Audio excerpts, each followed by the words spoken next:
then of our Road to Revolution lectures, sort of taking off where we started off last week, or yesterday. There we go. Okay, so, oh yeah, the lag on the screen. So we've had this build-up of sort of unity within the colonies at this point. We saw with the Albany Conference, there were 7 colonies that came to it. The Stamp Act Congress, there were 9 that came there. And we've all been sort of all the while been building up to this Continental Congress, where we'll have almost all of the colonies meet for a debate, basically, as to how to respond to the Intolerable Acts. So the Intolerable Acts, which came after the Boston Tea Party, of course, are going to be sort of the content that they're going to be talking about that will bring them together here for the first Continental Congress. Georgia doesn't come, but everyone else comes. And this is significant, not because what they do. We'll get the next slide. We'll see all their sort of accomplishments. The accomplishments of the Second Continental Congress will be far more important. But the First Continental Congress is going to be important because they sort of introduce this idea of independence, this idea of independence as it might be necessary is sort of springs up a little bit here. So we're not sort of full-fledged, everyone is on the independence wagon or anything like that with the First Continental Congress. But we do have a situation here where the idea is now percolating. The seeds of liberty have been sown, so to speak, starting here with the First Continental Congress. So that's going to be rather significant. Look at the date, September of 1774. The first battle of the American Revolution is going to happen in the spring of 1775. I believe it's April 1775. So we're just about 6 months out now from the Revolution, the beginning of the Revolution. So this First Continental Congress meets in Philadelphia in what will eventually become known as Liberty Hall, or Independence Hall. So here's a bit of a chart that just sort of briefly explains the sort of accomplishments or what the First Continental Congress did. So they express loyalty to Britain. That's the very first thing they do, and they think that's the most important. Because we're not at a point of independence here yet. We're not at a point where the colonists are really thinking about that. Yeah, a little bit. So they want that to be clear. We're going to meet here to respond to the Intolerable Acts, but we're still loyal British citizens. They, of course, as we went through with a lot of our debates, they're going to demand the repeal of the taxes. Taxation without representation, of course, is their justification. But remember that what the colonists really want is not representation. They just want to go back to the pre-1763 system of solitary neglect. They, as we mentioned in our debates, they sort of want the icing on the cake, right? They want to be able to enjoy all the benefits of the English Empire without having to pay for it, basically. So they respond to that, to the Intolerable Acts with sort of our next points here. They sort of try to create this organized continental association to boycott all British goods. So that worked so well with the Stamp Act, the boycott that they had, and then of course we know that they repealed the Stamp Act with the Declaratory Acts. But it worked so well, the boycott, they decided to try it again in a larger scale. And remember, the Stamp Act Congress only had 9 out of the 13 colonies. Now we have 12 of the 13.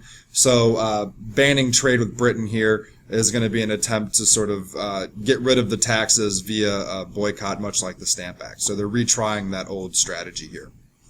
And then, of course, we are taking little minor steps towards revolution, or towards independence. We have this sort of idea now from Adams and the Massachusetts delegation, but they sort of say, hey, you guys might want to start forming your militias.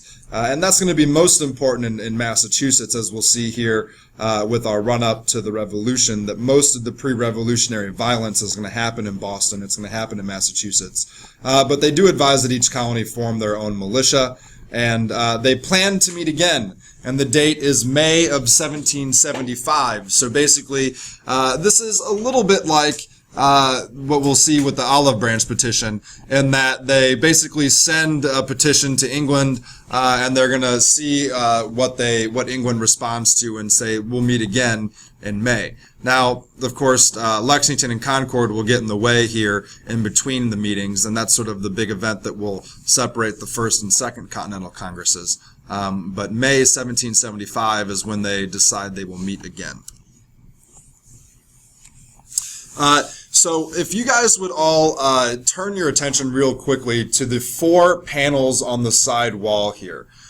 These are, they're supposed to tell a story, and they're numbered, so upper right or upper left and then over to the bottom.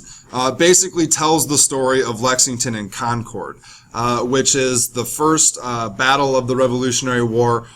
They call it the shot heard round the world, the first shot of the American Revolution that gets fired on the North Bridge at Lexington and Concord.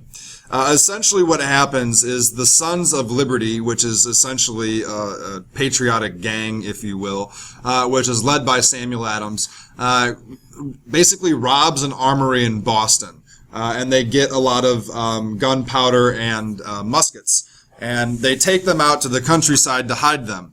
And the British, essentially, they get word that the muskets and the armor, or the stuff that was stolen from the armory, is out there. So they're going to go and take it back. And this is scene 1 up there at the first top, as they march out of Boston, going to Lexington and Concord to take back the muskets and the gunpowder. Now, looking at the picture up here and in class, what time of day does it look like it is?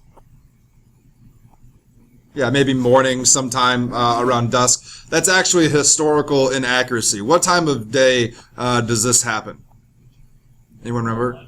Yeah, it's at night. It's like around midnight-ish, because they're trying to sneak out of Boston under the cloak of darkness, basically. They don't want the colonists to see them coming, because if they do, then someone could warn them. And that, of course, is exactly what happens. And this is when part of sort of the mythology of the Revolution happens. We'll get back to that in a second. With, of course, is Paul Revere and his midnight ride. So Paul Revere, who is a member of the Sons of Liberty, is essentially sitting outside his silver shop waiting to see what happens. He sees the British leave, and he takes off. And he's taking off to try to get to Lexington and Concord. He's a one-man riding his horse, trying to get out there. Why does he have an advantage over the British? Why is he going to be able to perhaps beat the British out there? Abraham? Okay, yeah, so one man. Looking at the pictures, are they riding or are they walking? The British. The British are marching, so they're not on horseback, so he has that advantage. He has one person on horseback, so that's an advantage. But what else is going to be a major advantage that Revere has over the Redcoats and beating them out to the storehouse? Yeah, he knows the land. He's going to know the land much better. The Brits are going to have to walk the road, whereas Revere is going to be able to cut through the countryside and take sort of the more straighter approach. So Revere starts the ride, but doesn't finish it. He gets caught, actually, on his way out there. So he doesn't actually finish it. And I always forget the name of the guy who finishes the ride. If any of you guys have your phones, and if someone would look that up for me, the name of the guy who finishes or warns the colonists, his name maybe is like Prescott or something. I don't know. You guys will be able to look it up. What's that? Prescott. All right, I do remember his name. Awesome. So Prescott picks up the ride and gets out there and warns them. So basically the battle takes place here at North Bridge. And I had the pleasure of being at North Bridge this summer. This is a photo of me at the North Bridge. Of course, like an idiot American, I wore all red to the North Bridge, which is just stupid. And you come up, so the side that the picture is getting taken of, the side that I am facing, is the American side. The sign with the little obelisk on the back there is the British side, so that's where the British were. And actually, there is a little British cemetery over there on the right-hand side, right before the bridge. So they actually still memorialize the British that died at this battle. But that's North Bridge, and the shot heard round the world. The Americans win. in the time that the warning that they got, they have enough time to muster enough of the militia to where they're able to defend the North Bridge. They win, and that is scene number 3 there on the Doolittle engravings on the bulletin board. That's side number 3 with the actual battle at the North Bridge.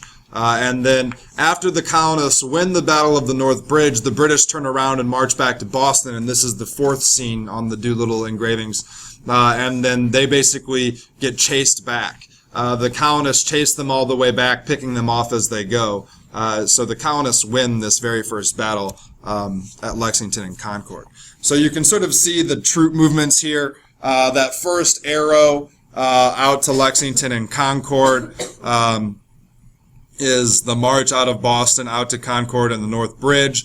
Of course, the Americans win there, and then the British retreat you see is all American victories. So this all ends up being the first battle of the Revolution, but also the first American victory. So this essentially is the start of the Revolution. We'll see here that the Second Continental Congress is going to respond to this. So we don't really get the Declaration of Independence immediately after Lexington and Concord. There's going to be some negotiating, the Olive Branch Petition, the creation of the Continental Army. We'll get to some of this here stuff here in a second. But there are going to be some major points of weaknesses and strengths that will really help the Americans win and will be bad for the British. So you sort of get some of the weaknesses here. With the difficulties in America, they don't send over their best generals. Why do you think they're not sending over their best generals? Why would they send over sort of second-rate leaders over to the Americas, do you think? Why do they not send over their best and brightest military leaders? Will, what do you think? Okay, so maybe they didn't think it was necessary. Tell me why they didn't think it might not be necessary. Well, they mostly considered the colonists to protect untrained, wild people or whatever. Yeah. It's like, they'll never win against us. They're the farmers with pitchforks, right? And they got firsthand experience of this. Remember the French and Indian War. Abraham, what were you going to say? Oh, I was going to say possibly they didn't want them getting killed or whatever. Okay. Okay, so maybe you don't want your top-rate generals going that far away. Maybe they die on the voyage over, because that's still a little bit dangerous. You don't want your top-rate generals dying. Mitchell? They needed them other places because of France were willing to pay. Okay, yeah. Definitely. There's still the tensions with France, so they might want them at home as opposed to here. And all of those are good points. Good points. But to speak towards Will's point a little bit further, remember the French and Indian War. Remember part of the tensions that were sowed there was because the colonists left early when they weren't paid. They weren't as disciplined. They weren't as good as fighters. So the British from the French and Indian War didn't have a very high opinion of the colonists and their ability to perform war as soldiers. So that's going to lead to this as well. Abraham? Yeah, go ahead. So that's going to be part of their weaknesses. Now, eventually, they will send over the big guns, like they send over Cornwallis, who is pretty highly thought of eventually. But they start off sort of with their lesser generals. They also, if you're going to win the war, what does the British have to do to actually win the Revolutionary War? If they're actually going to come away with this with the full victory, what are they actually going to have to do? What is that going to look like?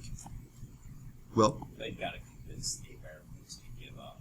They can't just beat their army. Otherwise, the Americans will probably just keep rebelling or whatever. Yeah.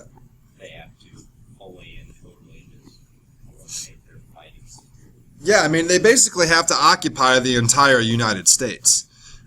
So in order for them to win, they're going to have to conquer basically the entire territory.